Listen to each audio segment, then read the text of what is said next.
Let's go over the steps on how to use the Arkscan MDL19 laptop over monitor clamp mount. Let's identify the parts that come with the product. Laptop tray with safety straps, mounting arm with clamp. To get started, loosen the clamp mount, and then tighten the mount onto your table or desk. Make sure the knob is securely fastened.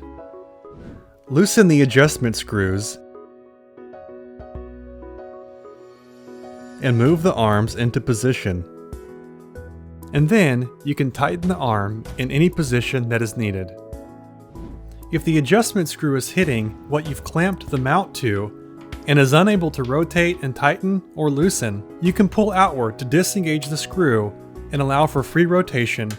You can then let go and it will re-engage the screw.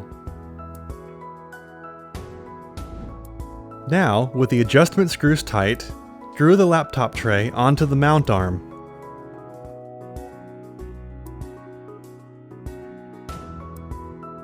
Make sure all the adjustment screws are secure and tight before placing the laptop on the tray.